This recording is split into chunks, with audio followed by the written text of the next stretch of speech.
నమస్తే, నా పేరు భాను సిహెచ్రావు గంపరాయి. నేను ఆదివాసీ నిరుద్యోగి, అట్లాగే ఈ డిఎస్సి ఏస్పిరెంట్ని కూడాను. ఈ మెగా డిఎస్సి ప్రకటించిన అనంతరం నుంచి మా ప్రాంతంలో ఉన్నటువంటి అన్నిటిని కూడా కోల్పోయినటువంటి పరిస్థితుల్లో అనేకమైనటువంటి ఉద్యమాలు చేస్తూ నిరుద్యోగులుగా అనేక సమస్యలు ఎదుర్కొంటూ అనేక ఉద్యమాలు చేస్తూ ఈ ప్రయత్నం చేసినటువంటి పరిస్థితుల్లో ప్రభుత్వాలు మొండి వైఖరి చేస్తూ ఏ ఒక్క ఆశయాలను కూడా స్పష్టమైనటువంటి హామీలని కూడా నెరవేర్చినటువంటి పరిస్థితుల్లో నిన్న గుమ్మడి సంజరాని సాలూరు వారి ఇంటి కార్యక్రమానికి వెళ్ళి ముట్టడి చేయడం జరిగింది.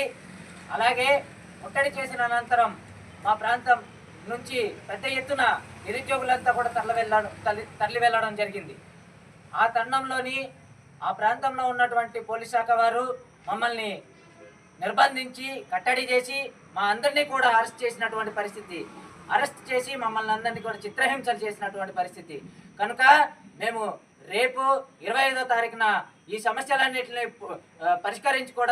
పరిష్కరించుకోవడానికి మేము చలో అసెంబ్లీ కార్యక్రమం చేపట్టడం జరుగుతూ ఉంది. కనుక ఈ ఆదివాసీ సమాజంలో ఉన్నటువంటి ప్రతి ఒక్క నిరుద్యోగులందరూ కూడా పెద్ద ఎత్తున తరలి వచ్చి ఈ కార్యక్రమం విజయవంతం చేయాలని చెప్పి కోరి ప్రార్థిస్తూ విన్నవిస్తున్నాం.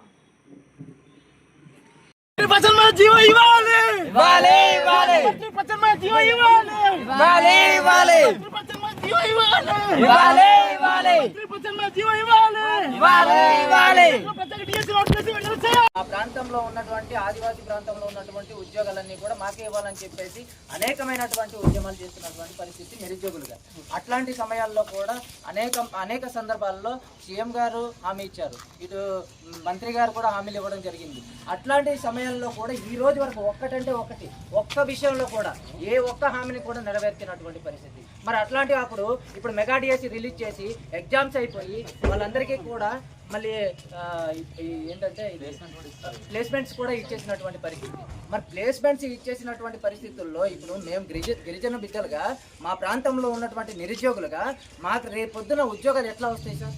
మా ఉద్యోగాలు వేరే వాళ్ళకి కేటాయిస్తే మా పరిస్థితి ఏంటి సార్? మేము ఎట్లా బతికేది సార్?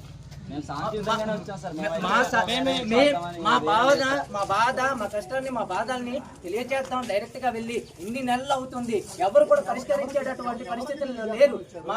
మమ్మల్ని కాపాడేదైనా కానీ పోషించేదైనా కానీ ఎవరైనా అదే సార్ వినతి పత్రాలు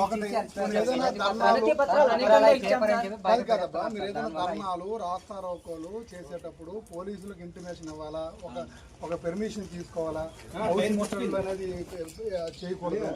ఏదో మీరు సాంప్రదాయబద్ధంగా ఒక రిప్రజెంటేషన్ ఇచ్చుకోవాలా, అది ఏది లేకుండా సింపుల్ గా మీరు వచ్చేసి దొంగదారుల్లో వచ్చి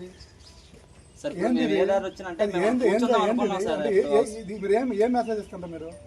దయచేసి మీరు. నా పేరు సత్యనారాయణ, నేను అల్లూరు జిల్లాకి కన్వీనర్గా వ్యవహరిస్తున్నాను.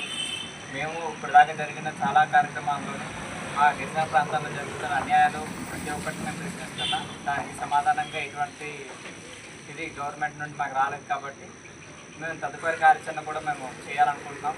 అలానే నిన్నటికి మేము మా గిరిజన శాఖ మంత్రి అయిన గుమ్మడి సంధ్యారాణి గారి క్యాంప్ ఆఫీస్ ముట్టడి కూడా చేయడం జరిగింది.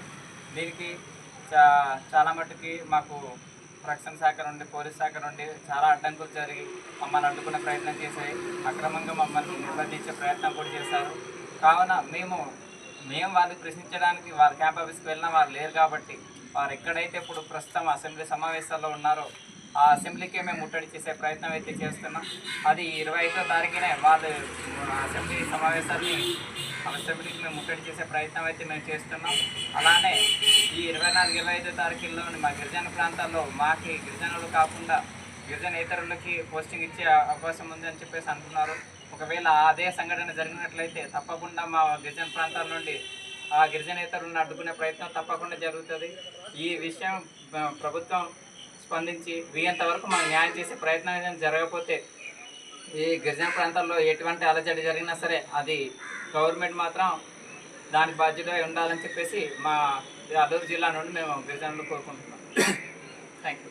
దీనికి మన యొక్క గిరిజన ప్రాంతాల్లో నిరుద్యోగులు అలాగే ఉద్యోగ సంఘాలు అలానే డిఎస్ అభ్యర్థులందరూ కూడా సహకరించవలసిందిగా కోరుపాటిస్తున్నాం. Thank you.